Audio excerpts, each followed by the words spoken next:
Before diving into the events, it's important to understand the tensions between Jim and Janice Bellows. 6 years earlier, Janice began to distance herself from her family, both emotionally and physically. Influenced by her social circle, she became preoccupied with neighborhood gossip and distractions, drifting away from her husband and kids. Her friendships with Marge, Mary, and Nancy deepened the gap between her and Jim, who remained dedicated to his family despite his frequent work-related travel. This strain in their marriage fostered suspicion and misunderstanding, eventually leading to betrayal. During this time, Janice's behavior grew erratic. She neglected her family, leaving Jim to manage most responsibilities while she indulged in gossip and personal distractions. As she emotionally detached, Jim, still deeply committed to his family, bore the brunt of it. Over time, the emotional divide between them widened, and Janice, influenced by her friends, wrongly suspected Jim of having an affair, leading her down a path of infidelity. Jim Bellows felt miserable, but customs officers barely noticed him as he passed through. They would later be criticized for not alerting health authorities despite his obvious poor condition. "Where is she?" Jim fumed, frustrated that Janice wasn't answering her phone despite knowing his flight schedule. He considered calling his daughter Carol to pick him up, even though he hated the idea of her navigating the airport traffic.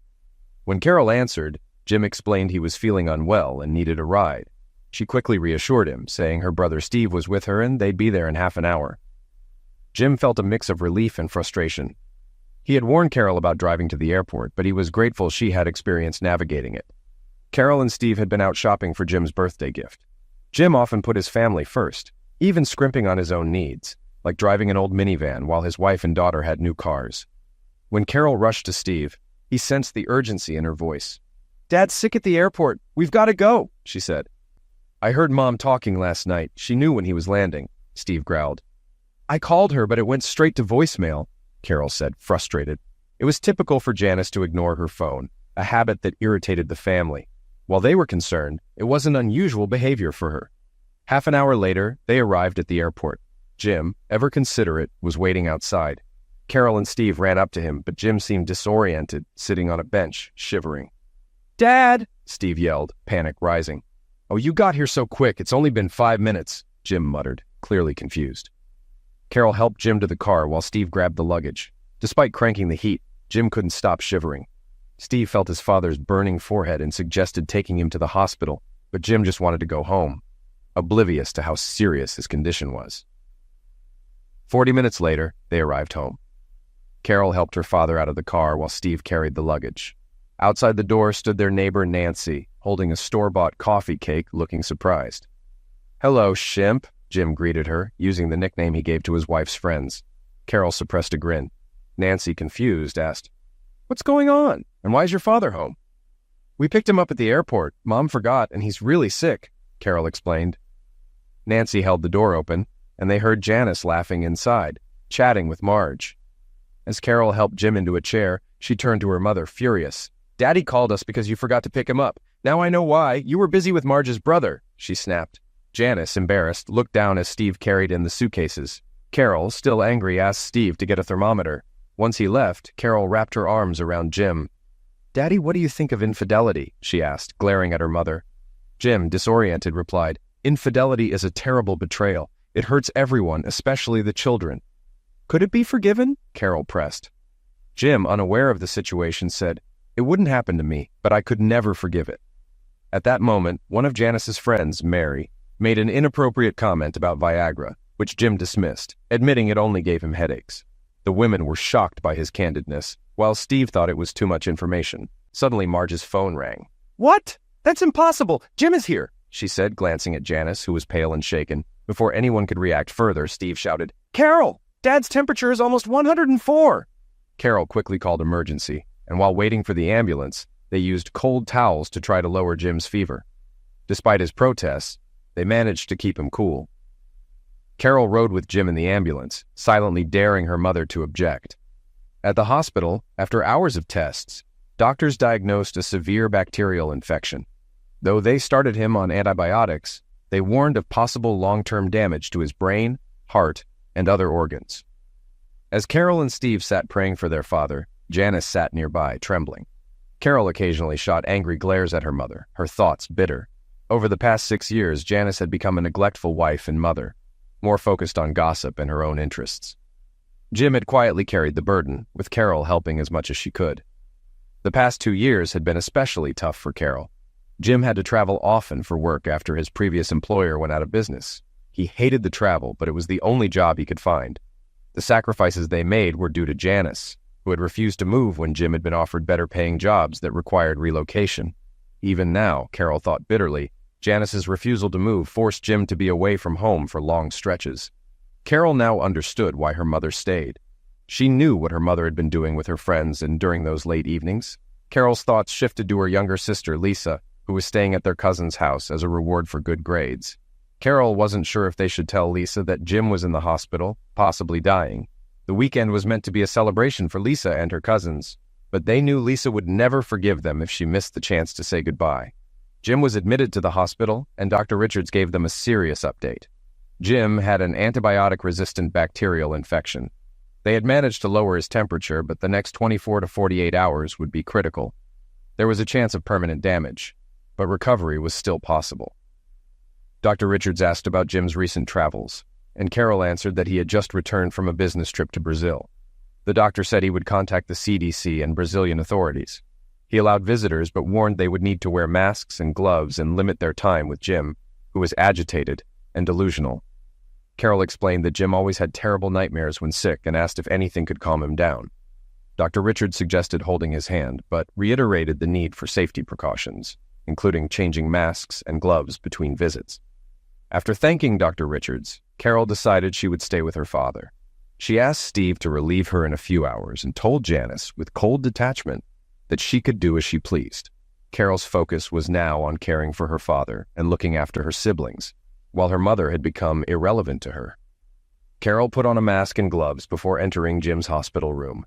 Seeing her father loosely restrained due to his agitation broke her heart, but she sat beside him and took his hand.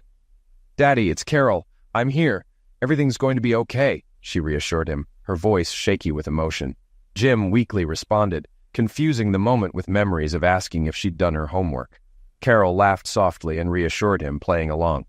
"Yes, Daddy, everything's fine. You go to sleep now." As Jim relaxed, the door opened. Expecting her brother, Carol was surprised to see her mother. Janice quietly took Jim's other hand, her face full of sorrow, though Carol was skeptical of her sincerity, thinking it was all an act. Resentment burned inside Carol, but she held back her anger to avoid disturbing her father. Soon Steve entered, standing by Carol's side, tears streaming down his face. "I love you, Dad," he whispered. He told Carol that Marge would drive them home and that he'd return in 7 hours. He asked Janice if she was coming, and she left silently with her head bowed. For over an hour, Carol stayed with her father, comforting him whenever he became restless. But, overwhelmed, she stepped out to take a break. After removing her mask and gloves, she noticed her mother sitting pale and distraught with Nancy trying to console her. Carol couldn't resist a sarcastic remark about her father still sleeping. In the bathroom, Carol took a moment to call her best friend Linda, who immediately offered help. Then she called her father's best friend Ben, but reached Ben's partner Mark instead. Carol broke down, telling him about Jim's critical condition. Mark reassured her, promising to come right away, even though Ben was out of the country. Mark hurriedly dressed, grabbed the checkbook and the emergency credit card with a $100,000 limit, determined to do whatever it took. He sped to the hospital, where he found Janice and an unfamiliar woman sitting in the hall outside Jim's room. Janice looked distraught. "Janice, how are you? Is that Jim's room?" Mark asked. Janice, filled with grief, nodded. "Yes, Carol's inside." "I'm here for you, Janice," Mark said gently, but Janice's expression only worsened. Feeling unsure, Mark introduced himself to the other woman. "I'm Nancy, a neighbor," she said. Mark, sensing something was off, thanked her for supporting Janice and headed into Jim's room after Nancy reminded him to wear a mask and gloves. Inside, Carol woke as Mark entered. Her relief was palpable. "Uncle Mark," she whispered. "Daddy's stable. I'm so glad you're here." Mark knelt beside her and asked what was happening. Carol shared everything from Jim's call to her growing certainty that Janice was cheating. Mark listened, shocked, and gently asked, "Are you sure? Maybe there's another explanation." But Carol was firm. She described Janice's behavior over the years, concluding, "I've basically accused her of infidelity, and she never denied it." Mark stayed with Carol for 2 hours, troubled by the situation and the promise she made him keep. He decided he'd have to tell Ben, but trusted Ben to help handle the situation carefully. If things got worse, he would break the promise. After a while, Mark excused himself. Outside, Janice and Nancy were still sitting in the hallway. Mark, recalling the bond he had with Ben's mother, Grace, felt compelled to act as she would have. He knelt before Janice and gently took her hands. "Janice, what's going on?" he asked softly. Janice, wide-eyed and panicked, shook her head, unable to respond. Frustrated, Mark stood and, unable to hold back, said bluntly, "Grace would have kicked your bum for this." Janice broke down, sobbing uncontrollably into Nancy's arms. The next day, Carol, Steve, and Mark met to discuss their suspicions about Janice. Steve, being tech-savvy, offered to secretly record Janice with cameras, microphones, and a voice-activated recorder in her car. Over a few days, they gathered shocking information. Jim survived the critical 48-hour period and began to recover. Lisa, unaware of how serious it was, visited briefly. The CDC traced Jim's infection to a medical lab in Brazil, where safety protocols had been ignored. Jim's employer promised to keep him on full pay and hinted at a possible settlement for his suffering. Doctors estimated he would need several weeks in the hospital, followed by more recovery at home. Jim noticed Janice rarely visited him, which hurt him deeply. A week later, Ben returned from his trip, and Mark, with Carol's permission, told him the full story. They agreed Carol would lead their efforts, with Ben and Mark offering support and advice. Steve's surveillance revealed disturbing details, including that Jim's initial tests had shown signs of syphilis, though later tests were negative, likely due to the antibiotics. The doctor approached Janice, who agreed to get tested. The results confirmed she had an advanced infection, and her lovers needed to be tested too. Marge arranged for the tests to stay confidential, in exchange for financial help with the nurses' bills. Carol and her friends were furious about Janice's multiple affairs. Carol confronted her mother, telling her she was taking Lisa to Aunt Penny's, and demanded Janice and her friends meet the next day. If they didn't, Carol threatened to get a lawyer for Jim and go to the sheriff with evidence of bribery. Shaken, Janice agreed. Carol also called Nancy, who had tried to stop the situation but was ignored by Janice. Nancy agreed to join the meeting. The next day, Carol, Ben, and Mark confronted Janice, Marge, and Mary. Steve, unable to handle the emotional toll, stayed away. At the dining room table, Carol stood with the men behind her, determined to stay calm. "This is what we know," Carol began. "We have proof, and if you deny it, we'll go to the sheriff and get a lawyer for Daddy." She looked directly at Marge and Mary. "You two convinced yourselves that you saw Daddy with another woman at the Hilton, took terrible photos, and manipulated Mother into believing he was cheating." Turning to Janice, Carol's voice hardened. "Instead of talking to Daddy, you let them push you into having your own affair. Nancy tried to stop you, but you ignored her." Janice sat, visibly shaken, while Carol maintained control of the situation. Janice sat in stunned silence as Carol laid out the harsh truth. "You've ignored your family for so long that you let Marge and Mary manipulate you. Don't even try to deny it. We found the hidden copy of Mr. Henderson's report, the photos and video of Daddy's look-alike. There's no way anyone could have believed that was him. They must have faked more evidence to convince you. If needed, we'll prove it in court." Carol's tone darkened as she turned to Marge and Mary. "You two acted like her pimps, finding her not just one lover but 4. She did things for them she never did for Daddy. While Daddy was in Japan and Korea, she had dates. Then, while he was in Brazil, she slept with Marge's brother and gave Daddy syphilis. You wore the lingerie for him, didn't you, Mother? The same lingerie you never wore for Daddy. We still don't know if you've passed HIV to him." Mark and Ben exchanged nervous glances as Carol's fury grew. Meanwhile, Janice collapsed on the dining table, overwhelmed. Nancy, Marge, and Mary looked terrified. Carol continued, her voice dripping with contempt. "You hired a detective to dig up evidence on Daddy, planning to confront and humiliate him. Well, now I control this. Do what I say, or there will be jail time and lawsuits. Marge, Mary, you'll be back tomorrow at 2. Get out." Humiliated, Marge and Mary left quietly. Mark helped Janice upstairs, followed by Ben, who carried a box of family memories. Janice curled up on the bed, completely defeated. Carol knelt beside her. "Mother, you need to decide if you want to stay married to Daddy and part of this family. If you do, I'll help. If you want to leave, I'll still love you, but the decision is yours." Carol opened the box of family photos and videos. "These are the memories you've forgotten.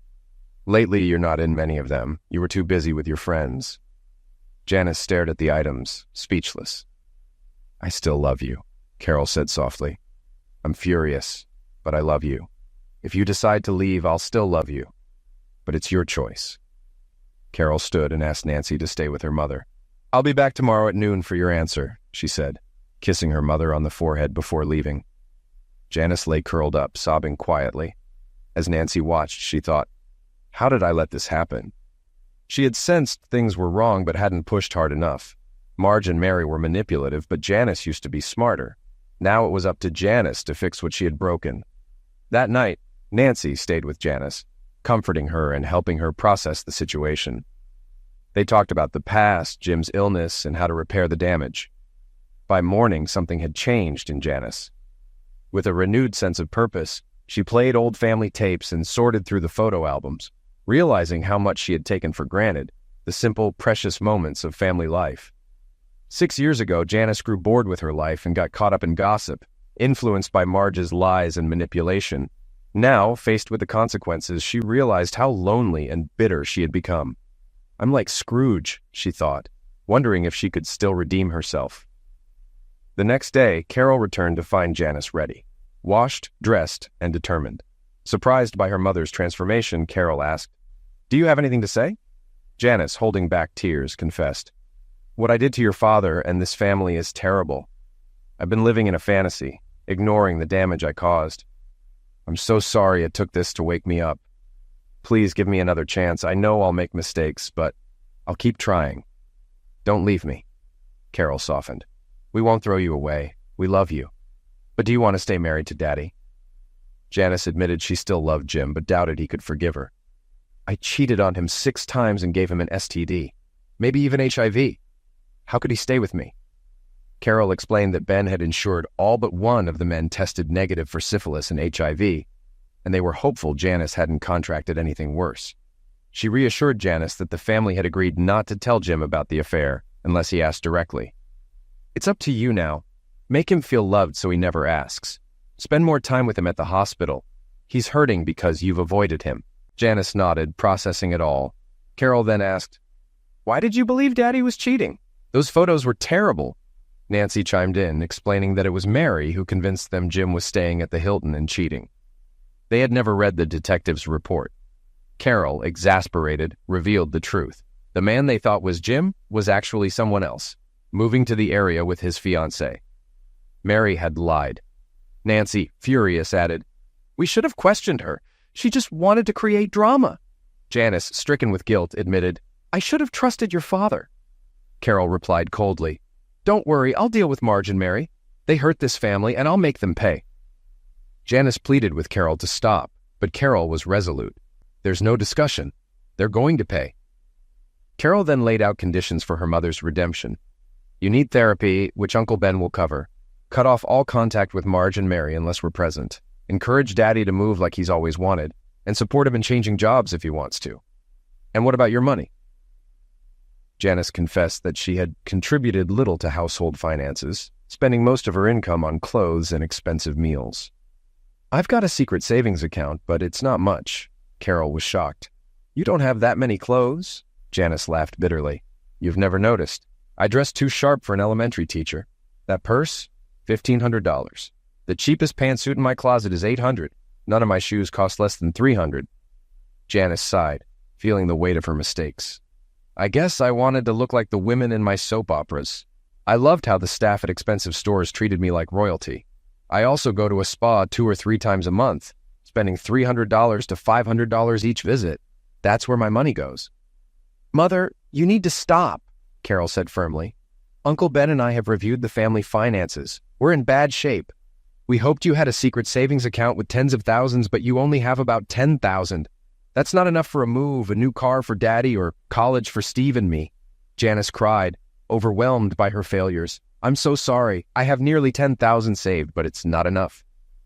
"We'll figure out the money," Carol reassured. "I'll talk to Uncle Ben and Uncle Mark. They love Daddy and will help. But do you agree to our conditions?" "Yes," Janice replied, hopeful. "I'll do anything. Do you really think Ben and Mark will help?" "They will," Carol assured her. "And if not, I'll stop playing pinochle with them," she joked, lightening the mood. Janice laughed through her tears. "Wait," Carol said suddenly, returning with a shopping bag. "I have a condition. You did things for those men you never did for Daddy. You wore the lingerie he bought for them, not him. You'll burn that lingerie and buy new things for Daddy. Janice, stunned, remained silent as Carol continued. Quit the spas, start exercising, and become Daddy's dream. I bought some books on how to please your man. You'll read them, memorize them, and live them. You'll wake Daddy up with a kiss every morning. Let him know you see him as a sexy man. If you have to fake it, be a good actress. If you don't, I'll make sure he divorces you and finds someone who will. Janice sat in shock, but realized Carol was right. She owed this to Jim. Looking Carol in the eyes, she nodded. You're right. I agree with your condition. Carol smiled. Thank you. Get ready. Ben and Mark will be here at 2. At 2 sharp, Marge and Mary arrived, clearly uncomfortable. Carol stood in front of them, cold and calculating. I have rules and questions. If you don't follow the rules or lie, we'll go to the sheriff and sue you. Do you understand? Both women nodded nervously.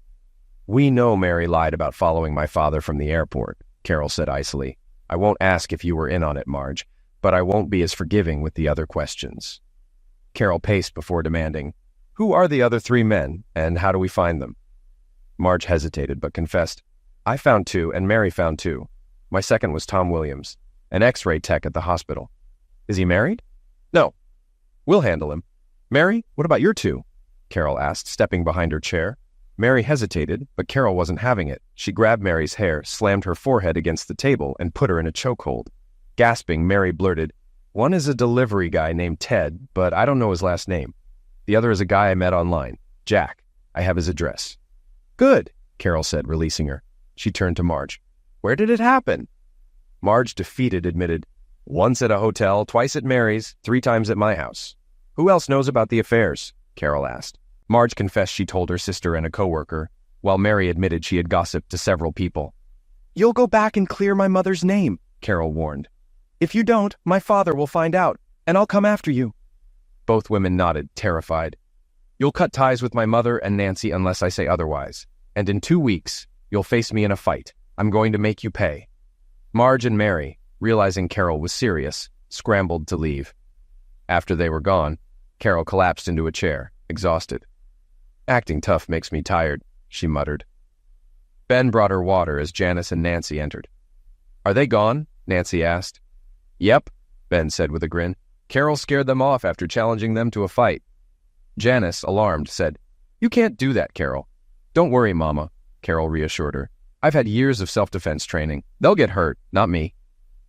Ben then told Janice they had leads on the other men, and he and Mark would deal with them.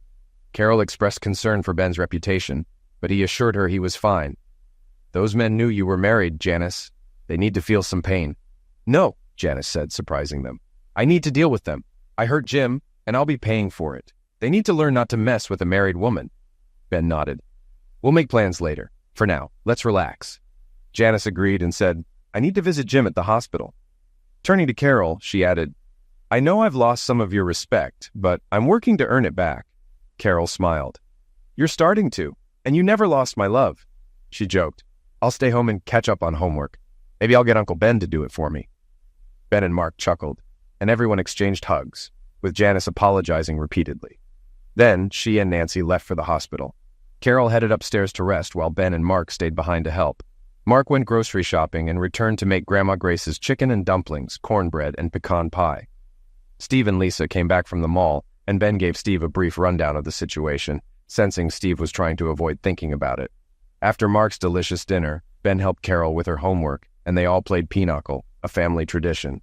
During the game, Carol shared that her mother had spent most of her money on expensive clothes, saving only around $10,000, far short of what they needed for Jim's move or a new car.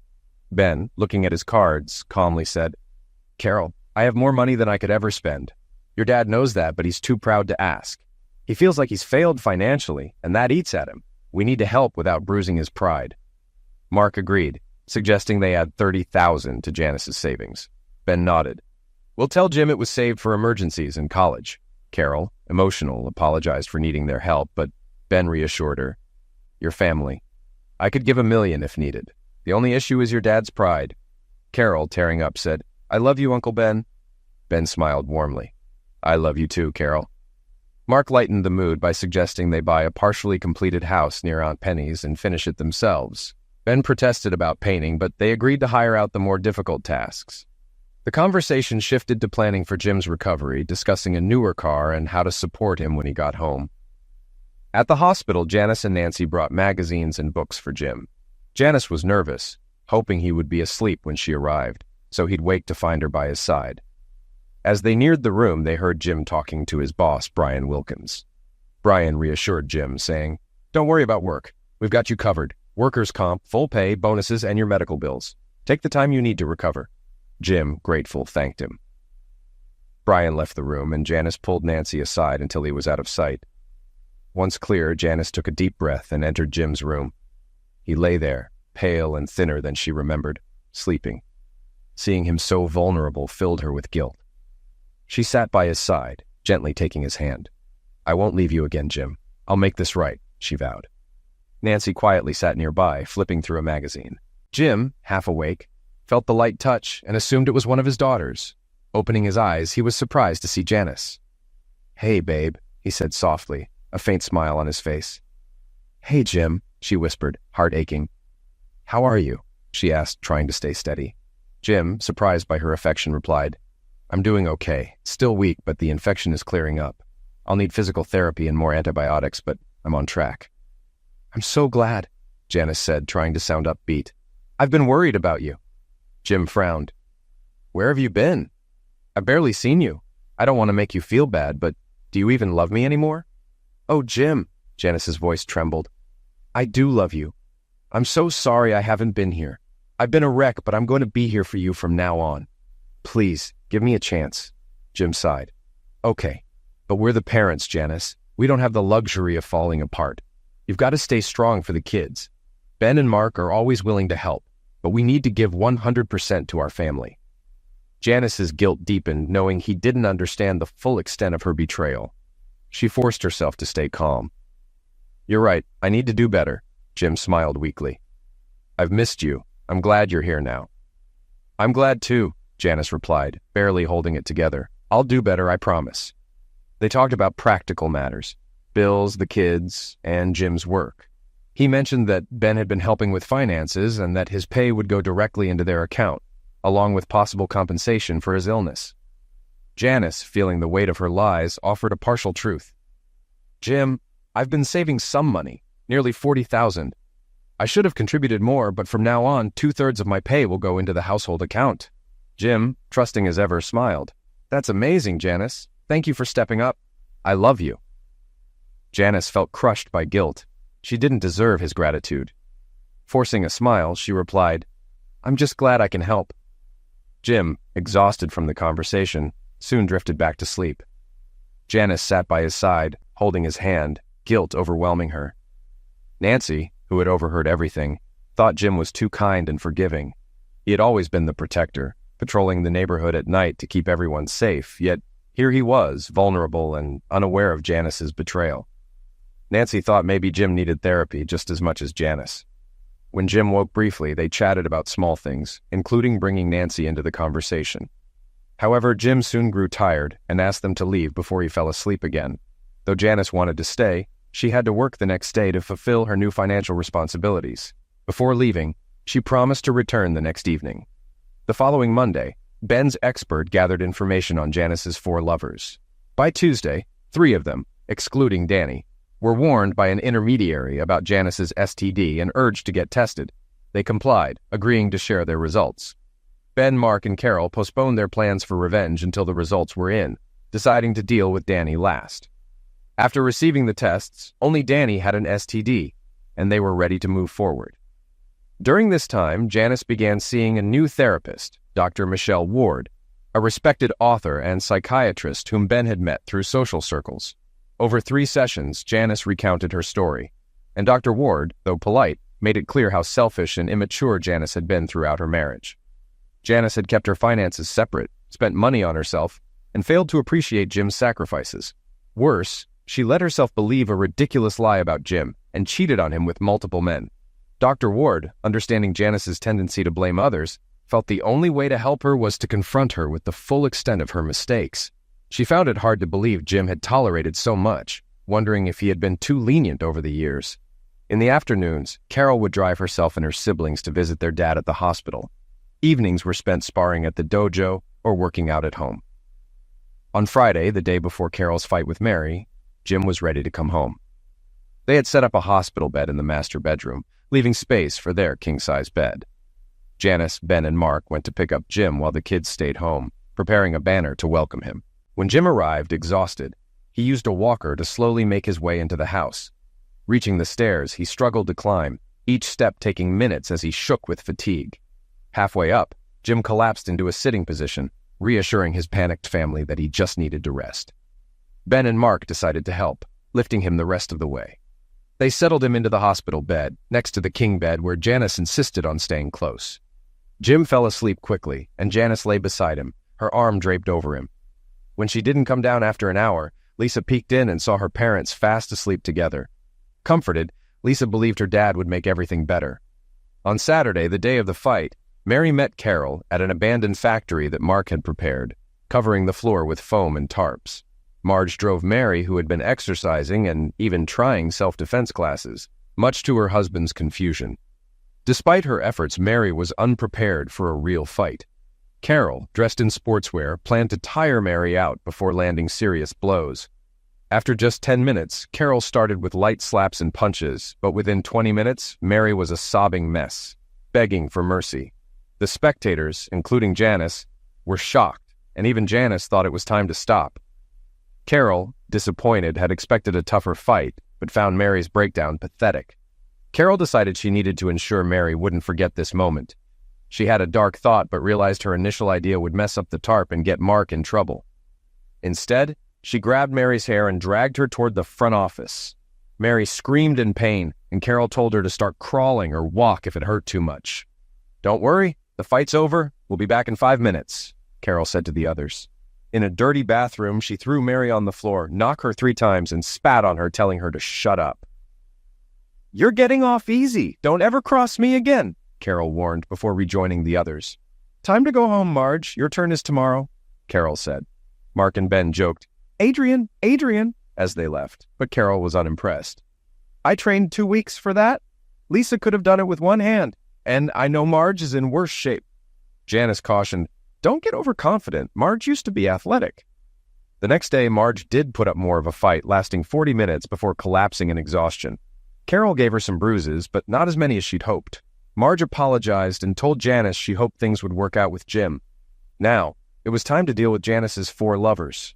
Ben and Mark used makeup and padding to transform into intimidating figures, Mark as a thug and Ben as a Japanese yakuza. Janice, playing herself, carried a taser just in case. Their plan involved confronting the men near dumpsters, intimidating them, and then tossing them inside with zip ties on the lid to delay them but allow escape. Danny was saved for last. Tired from work, he was throwing out his trash when Janice and her team approached. She had even prepared the dumpster with rats and snakes. "Remember me, Danny?" Janice asked. Danny sighed, realizing what was happening. "I'm sorry about the syphilis, Janice. I've tested negative for HIV so far, and I hope it stays that way." Janice, surprised by his calmness, pressed on angrily. "You helped me betray my husband. You might have known Jim never cheated." "I shouldn't have done it. I'm sorry," Danny replied calmly. Frustrated that her plan wasn't going as imagined, Janice pointed to Ben, claiming he was a friend from Japan here to settle a debt. "You'll keep quiet, and I want you out of the state in a week," she demanded. Danny raised an eyebrow, unfazed. "You've got to be kidding me." Enraged, Janice, as rehearsed, shot Danny in the groin with the taser. Mark and Ben were shocked and scared. This wasn't part of the plan. Danny collapsed in pain from the taser, writhing for 30 seconds. When he recovered, he quickly removed the darts, grateful they had missed their mark. Mark rushed over, grabbed the taser from Janice, and the situation spiraled further. Danny, angry, got to his feet and yelled, "You idiots! I know who you are! Ben and Mark with your terrible disguises! You used a taser, and I control hidden cameras around here. I could easily report you." Janice, Ben, and Mark stood there, realizing how out of control things had gotten. Danny then unleashed a tirade, admitting he had syphilis from his ex-fiancée and blaming her betrayal for the infection. He knew Jim wasn't cheating and had planned to tell him about Janice's affair, but Jim's illness had delayed him. He revealed that he had photos of Janice and could expose her at any time, but agreed to stay quiet as long as she stayed faithful. Danny was furious as he called out Janice's hypocrisy, reminding her how she had begged for their encounters. With that, he left, pushing past Mark and Ben. Janice, shaken, collapsed to the ground, overwhelmed by the failure of her plan. As Danny walked away, she vowed to rededicate herself to Jim and her family. Ben and Mark, exchanging worried glances, wondered if they had made a mistake in supporting her. Jim slowly recovered and returned to work part-time 2 months after falling ill. He was beginning to receive more affection from Janice, but she had to tell him they couldn't be physically engaged for at least another month due to her ongoing infection.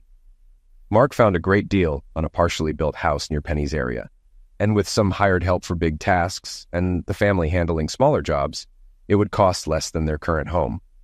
Overhearing this, Janice mentioned it would be nice to live closer to her sister and that she could likely get a job transfer. Jim considered fixing up his old minivan, but Ben suggested getting something newer, eventually finding a nearly new minivan with a full warranty at a great price. 3 months after Jim's hospitalization, Janice's infection was under control, and Danny and his ex both tested negative for HIV. One night, Janice, now fitter from exercising, surprised Jim with a passionate kiss, and they reconnected emotionally and physically. Jim returned to work full-time in a new department, moving from engineering to sales. His skill in closing deals and troubleshooting had been noticed, and his absence during his illness led to a drop in sales and customer satisfaction.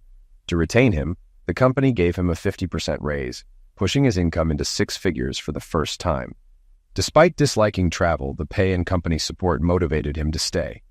That spring, Janice befriended Sally, a BMW sales manager, who offered her a part-time sales position. Sally believed Janice's charm and style could boost sales, especially with female customers who preferred buying from women. Janice, enjoying the idea, discussed it with Jim and Carol, who both supported her. Janice thrived in sales, forming bonds with customers through her love of fashion and socializing. She excelled with both women and men, turning her part-time job into a success. By summer, working full-time, Janice nearly doubled her income, enjoying her new career and balancing it with her family life. That summer, their new home was finished. Whenever Jim returned from a sales trip, he would find Ben, Mark, Carol, and Steve pretending to be worn out, while the real construction workers were speeding down the road. They nearly got caught a couple of times, and Jim grew suspicious, but he never had any solid proof that he was being duped. Ben even had a deal with the suppliers. Jim was billed for 60% to 80% of the actual costs, and Ben covered the difference. The kitchen, which should have cost Jim and Janice over $25,000, ended up only costing $16,000. Ben knew Jim was making more money, but he just wanted to help out his brother and family. Jim was thrilled. He was living in the country, earning more, and had his loving wife back. 6 months after starting therapy, Janice decided to quit. She felt she had learned enough about herself, and with 2 jobs, she didn't have time for it anymore. Plus, Dr. Ward could be very tough on her, and Janice grew tired of the subtle critiques. No one's perfect. Relax, she thought. Instead of heading to a 4-year university, Carol chose to attend the local college for her first 2 years, just like her dad and Uncle Ben had done. She had some doubts and wanted to stay close to home. Janice and Jim began going out weekly to romantic spots. Janice had forgotten what a great dancer Jim was.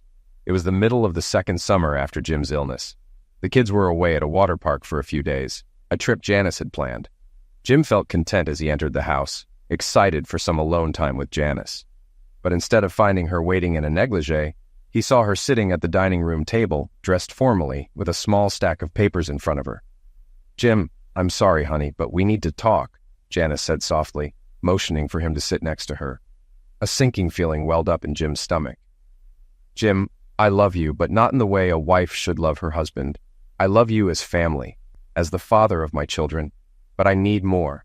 I need something beyond the role of wife and mother." "I'm so sorry, Jim. I've tried," Janice said, her voice breaking. Jim leaned back, shocked. He stared at her. This stranger, he thought. Janice, eyes partly closed, expected Jim to move closer and comfort her, but it didn't happen. She looked up and saw him leaning back, his face a mix of disbelief and confusion. "Janice, things have been so good lately. This can't be real. Are you joking?" Jim asked, his heart sinking further. "I'm sorry, Jim," she said, sliding the papers toward him. "These are the divorce papers. I'm asking for very little. I know you've paid for nearly everything. I think we should share custody of the kids. I've already put down a deposit on a condo," she added. In truth, she had already bought a condo from one of her clients and furnished it. "This is so hard for me, Jim. Please understand. I've already moved my things out. I have to go now. This is too hard, Janice said, standing up, softly crying. She left the house, sobbing more once inside her car. But when she started the engine, she took a deep breath, the tears stopping. She felt relieved.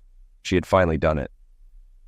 This is for the best. Maybe we'll even get back together someday, but I need this, she thought as she drove off, leaving Jim at the table, staring blankly at the divorce papers. What just happened? Jim whispered to himself. The next day, Carol, Steve, and Lisa returned home. Uncle Mark was waiting on the porch. Before you go in, I need to talk to you. I have some bad news, Mark began, but Carol brushed past him and rushed inside, finding her father sitting on the couch, looking devastated. Uncle Ben was beside him. Ben glanced at Carol and slowly shook his head. That witch, Carol muttered, running to her parents' bedroom. She opened the closet and saw her mother's clothes were gone. That witch, she screamed. It was 2 years after Janice had left. Things had been rocky at first, but she believed it was for the best. She had rebuilt a solid relationship with the kids and even saw Jim during holidays, though he hadn't invited her for Thanksgiving yet. It was already November, and she wondered why. Janice was meeting Carol at an upscale restaurant and dance venue. It wasn't the usual spot for a mother-daughter meeting, but Carol had chosen it, joking, "Maybe we can find some men together." They were escorted to a small, elegant booth in the back, just right for a private conversation. "Mom," Carol began calmly but firmly, "you have no idea how crushed Dad was when you left like that. He was a mess for 2 weeks and had to take time off work. He couldn't even see you for 2 months. Uncle Ben and Uncle Mark practically lived with us. You had him completely fooled. I should have warned him. I knew you were planning something, but to do it so suddenly while he was alone, that was cold." "I'm sorry, Carol. I just didn't know any other way to do it. It's not like I took anything from him. I took my share of the retirement," Janice replied, though her words rang hollow, even to her. Janice had taken little when she left because she knew Jim would care for the kids, and her pride wouldn't let her take more. Most of their savings, college funds, and retirement accounts were the result of Jim's hard work. Deep down, she always thought she might return home one day, so she kept the door open. Carol interrupted her thoughts. "Look at the bar, Mother. See those men waiting for drinks?" Janice glanced over and noticed a well-dressed man who looked particularly distinguished. "Is that Jim?" she thought in shock. "Yes, it is," Carol confirmed, her tone sharp. "You took Daddy for granted. You never saw him as desirable, but other women do. You conditioned yourself to ignore his appeal. The grass was always greener somewhere else, wasn't it?" Stunned, Janice watched Jim confidently move through the room, more polished than she remembered. Women were noticing him, and Janice felt a pang of desire she hadn't felt in years. "Isn't he looking good, Mother?"